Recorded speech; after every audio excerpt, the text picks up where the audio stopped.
ನಮಸ್ಕಾರ ಎಲ್ರಿಗೂ, welcome back to my channel. ನಾನು ಪ್ರಿಯಾಂಕಾ. ಇದು ರಾಮನವಮಿ ಹಬ್ಬದ ವ್ಲಾಗ್ ಆಗಿರುತ್ತೆ. ಸಮ್ಮರ್ ವೆಕೇಷನ್ ಇರೋದ್ರಿಂದ ಸ್ವಲ್ಪ ಲೇಟ್ ಆಯಿತು ಪೋಸ್ಟ್ ಮಾಡೋದಕ್ಕೆ. ಎಲ್ಲರಿಗೂ ರಾಮನವಮಿ ಹಬ್ಬದ ಶುಭಾಶಯಗಳು. ಆ್ಯಸ್ ಯೂಶ್ವಲ್ ಗೊತ್ತಲ್ಲ, ನಾವೆಲ್ಲ ಲೇಡೀಸು ಹಬ್ಬದ ದಿನ ಬೇಗನೆ ಕೆಲಸ ಸ್ಟಾರ್ಟ್ ಮಾಡ್ಕೊಂಡ್ಬಿಡ್ತೀವಿ. ಹಾಗೆ ನನ್ನ ದಿನವೂ ಬೇಗನೆ ಸ್ಟಾರ್ಟ್ ಆಯಿತು.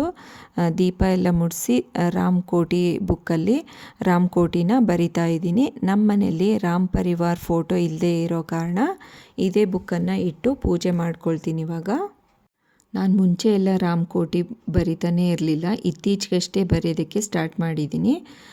ತುಂಬ ನೆಮ್ಮದಿ ಅನಿಸುತ್ತೆ, ಹಾಗೆ ಖುಷಿನೂ ಅನಿಸುತ್ತೆ ಬರೆಯೋದಕ್ಕೆ. ಈ ಬುಕ್ಕನ್ನು ಮಲ್ಲೇಶ್ವರಮಲ್ಲಿ ದಕ್ಷಿಣ ಗಂಗೆ ಟೆಂಪಲಲ್ಲಿ ತಂದಿದ್ದೆ. ಈ ಬುಕ್ ಫುಲ್ ಆದಮೇಲೆ ಅಲ್ಲೇ ಕೊಟ್ಟು ಮತ್ತೆ ಹೊಸ ಬುಕ್ಕನ್ನು ಕೊಂಡ್ಕೊಂಬರ್ತೀನಿ. ನಮ್ಮನೇಲಿ ಎಲ್ಲರೂ ಇದೇ ಬುಕ್ಕಲ್ಲೇ ಬರಿತೀವಿ. ನಾನು ಯಾವಾಗಲೂ ಅಷ್ಟೇ ದೇವ್ರ ಮನೆ ಕ್ಲೀನ್ ಮಾಡಿ ದೀಪ ಮುಡಿಸ್ಬಿಟ್ಟು ಅಡುಗೆ ಮನೆಗೆ ಬಂದು ನೈವೇದ್ಯನ ಮಾಡ್ಕೊಳಕ್ಕೆ ಸ್ಟಾರ್ಟ್ ಮಾಡ್ತೀನಿ. ಎಲ್ಲ ಪೂಜೆ ಮುಗಿಸಿದಾದ್ಮೇಲೆ ನೈವೇದ್ಯ ಮಾಡಿಕೊಂಡ್ರೆ ತುಂಬ ಲೇಟ್ ಆಗಿಬಿಡುತ್ತೆ. ನೈವೇದ್ಯನ ಪೂಜೆ ಆದ ತಕ್ಷಣವೇ ಸಮರ್ಪಣೆ ಮಾಡಬೇಕಲ್ವ, ಅದಕ್ಕೋಸ್ಕರನೇ ಅಡುಗೆ ಎಲ್ಲ ಮಾಡಿಟ್ಟು ದೇವ್ರ ಪೂಜೆ ಮಾಡ್ಕೋಬೋದು. ಹೆಸರುಬೇಳೆ ಕೋಸಂಬರಿ ಮಾಡೋದಕ್ಕೆ ಹೆಸರುಬೇಳೆನ 1 ಅವರ್ ನೆನೆ ಹಾಕಿದ್ದೀನಿ. ಇವಾಗ ಪಾನಕ ಮಾಡೋದಕ್ಕೆ ನೀರಲ್ಲಿ ಬೆಲ್ಲನ ಕರ್ಗಕ್ಕೆ ಹಾಕಿದ್ದೀನಿ. ಶುಂಠಿನ, ತುಳಸಿ, ಕಾಳುಮೆಣಸು, ಏಲಕ್ಕಿ, ಸೋಂಪು ಇವೆಲ್ಲನೂ ಚೆನ್ನಾಗಿ ಜಜ್ಕೊಂಬಿಟ್ಟು ಈ ಪಾನಕದ ನೀರಲ್ಲೇ ಸೇರಿಸ್ಕೊಂಬಿಡ್ತೀನಿ. ಪಾನಕನ ಸಾಂಪ್ರದಾಯಿಕ ಶೈಲಿಯಲ್ಲಿ ಮಾಡೋದು ಅಂತಾರಲ್ಲ, ಇದೇ ಮೆಥಡೇ ನೋಡಿ. ಕೊನೆವರೆಗೂ ನೋಡಿ ವಿಡಿಯೋನ, ಗೊತ್ತಾಗುತ್ತೆ. ಇವಾಗ ಜಜ್ಜಿದ್ದಾಯಿತು. ಈ ಪಾನಕದ ನೀರಿಗೆ ಹಾಕೊಂಡ್ಬಿಡ್ತೀನಿ. ಹಾಗೆ 1-2 ಚಿಟಿಕೆಯಷ್ಟು ಉಪ್ಪನ್ನು ಸೇರಿಸ್ಕೊಳ್ತಾ ಇದ್ದೀನಿ. ಅರ್ಧ ಹೋಳನಷ್ಟು ಲೆಮನನ್ನು ಸೇರಿಸ್ಕೊಂಡು ಸರಿಯಾಗಿ ಮಿಕ್ಸ್ ಮಾಡಿಕೊಂಡು ಇನ್ನು ಸ್ವಲ್ಪ ಕರಗಲಿ ಅಷ್ಟೊತ್ತಿಗೆ ಮಸ್ಕ್ ಮೆಲನ್ ಅಥವಾ ಕರ್ಬೂಜ ಹಣ್ಣನ್ನು ಗ್ರೈಂಡ್ ಮಾಡ್ಕೋತೀನಿ, ಫೈನ್ ಸ್ಮೂದಿ ಥರ. ಹಾಗೆ ಚಿಕ್ಕದಾಗಿ ಕಟ್ ಮಾಡಿ ಇಟ್ಕೊಂಡಿದ್ದೀನಿ ಈ ಪಾನಕಕ್ಕೆ ಸೇರಿಸ್ಕೊಳೋದಕ್ಕೆ. ಇದು ಕರೆಕ್ಟಾಗಿ ಕರ್ಗೋಗಿದೆ. ಇದನ್ನು ಇನ್ನೊಂದು ಬೇರೆ ಪಾತ್ರೆಯಲ್ಲಿ ಸೋಸ್ಕೊಂಡು ಇದಕ್ಕೆ ಈ ಪೀಸ್ ಹಣ್ಣುಗಳನ್ನು ಹಾಕ್ಕೊಂಡು ಹಾಗೆ ಸ್ಮೂದಿನೂ ಸೇರಿಸ್ಕೊಂಡ್ರೆ ರೆಡಿ ಆಗೋಯ್ತು ನೋಡಿ ಪಾನಕ. ಎಷ್ಟು ಈಸಿ ರೆಸಿಪಿ ಇದೆ. ಕರೆಕ್ಟ್ ಸಾಂಪ್ರದಾಯಿಕ ಶೈಲಿಯಲ್ಲಿ ಮಾಡೋದಂದರೆ ಇದೇ ಥರನೇ ಮಾಡೋದು. ಇದಕ್ಕೆ 1-2 ತುಳಸಿ ದಳಗಳನ್ನು ಹಾಕಿದರೆ ಆಯಿತು, ಇಷ್ಟೇ ಪಾನಕ. ಇವಾಗ ನೆಕ್ಸ್ಟ್ ರೆಸಿಪಿ ನೀರು ಮಜ್ಜಿಗೆ ಮಾಡ್ಕೊಳ್ಳೋಣ.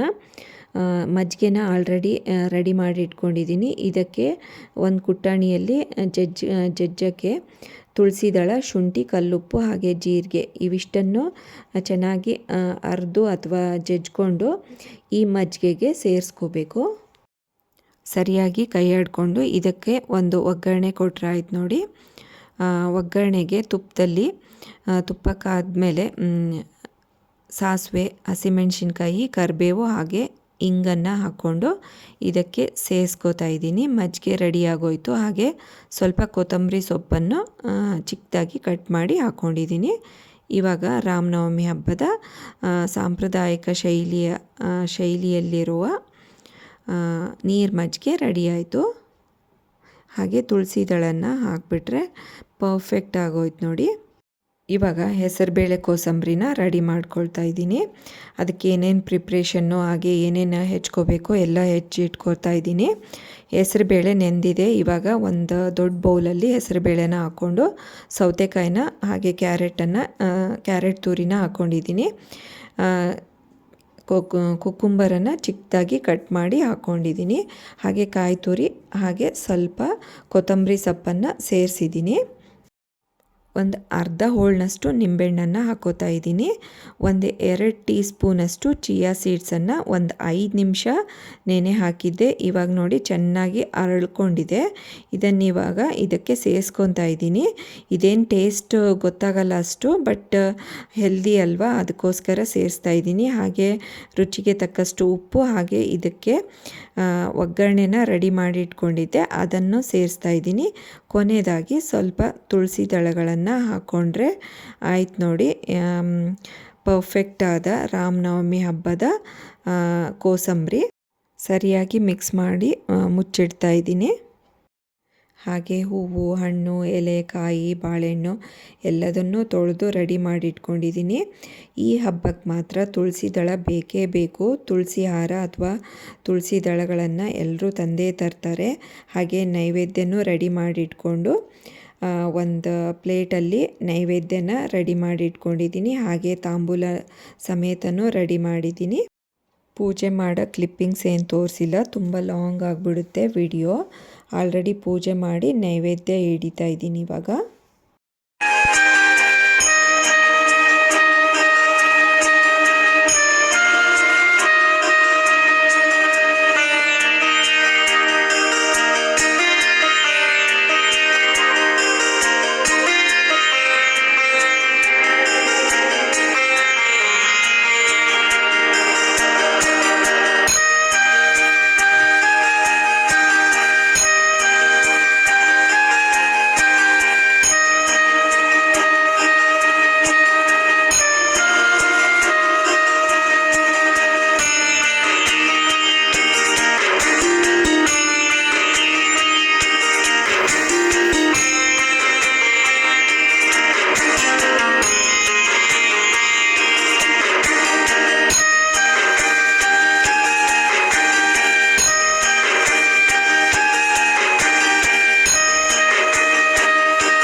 ಹಬ್ಬ ಅಂದರೆ ಹಾಗೆ ಅಲ್ವಾ, ಹೊಸ ಬಟ್ಟೆ, ದೇವಸ್ಥಾನ, ಹಾಗೆ ಪಾಸಿಟಿವ್ ವೈಬ್ಸ್ ಇದ್ದೇ ಇರುತ್ತೆ.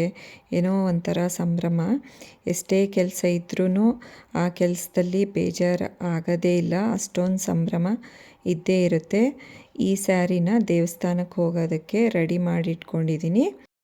ಸೀರೆದು ಬ್ಲೌಸ್ ಹೊಲಿಸದೇ ಇರೋ ಕಾರಣ ಬೇರೆ ಸೀರೆ ಬ್ಲೌಸ್ನ ಇದಕ್ಕೆ ರೆಡಿ ಮಾಡಿ ಇಟ್ಕೊಂಡಿದ್ದೀನಿ. ನನಗಂತೂ ಈ ಥರ ಕಾಂಬಿನೇಷನ್ ತುಂಬ ಇಷ್ಟ ಆಗುತ್ತೆ. ಮಿಕ್ಸ್ ಆ್ಯಂಡ್ ಮ್ಯಾಚ್ ಮಾಡ್ತಾನೇ ಇರ್ತೀನಿ. ನಿಮಗೆ ಹೇಗೆ ಅನಿಸುತ್ತೆ ಈ ಸ್ಯಾರಿ ನೋಡಿದರೆ ಕಮೆಂಟ್ ಮಾಡಿ. ಸಾಯಂಕಾಲ ದೇವರಿಗೆ ದೀಪ ಮುಡಿಸಿ ದೇವಸ್ಥಾನಕ್ಕೆ ಹೋಗ್ತಾ ಇದ್ದೀನಿ.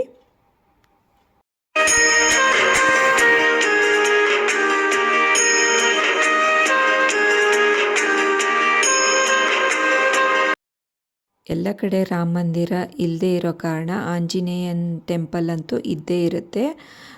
ಆಂಜನೇಯನ ಟೆಂಪಲ್ಗೆ ರಾಮನವಮಿ ದಿನ ಖಂಡಿತವಾಗ್ಲೂ ಹೋಗಿ ದೇವ್ರ ದರ್ಶನ ಮಾಡಿಕೊಂಡು ಭಜನೆನ ಕಿವಿಗೆ ಹಾಕ್ಕೊಂಡು ಹಾಗೆ ಪ್ರಸಾದನ ತಿಂದ್ಕೊಂಡು ಪಾನಕನ ಕುಡ್ಕೊಂಡು ಮನೆಗೆ ಬಂದಿದ್ದಾಯಿತು. ಇದಾಗಿತ್ತು ನನ್ನ ರಾಮನವಮಿ ಹಬ್ಬದ ವ್ಲಾಗ್. ಈ ವ್ಲಾಗ್ ಇಷ್ಟ ಆದರೆ ಲೈಕ್ ಮಾಡಿ, ಶೇರ್ ಮಾಡಿ, ಕಮೆಂಟ್ ಮಾಡಿ, ಹಾಗೆ ಚಾನಲ್ನ ಸಪೋರ್ಟ್ ಮಾಡಿ. ಹಾಗೆ ನಾನು ಸಿಗ್ತೀನಿ ಇನ್ನೊಂದು ವಿಡಿಯೋದಲ್ಲಿ. Thanks for watching this video.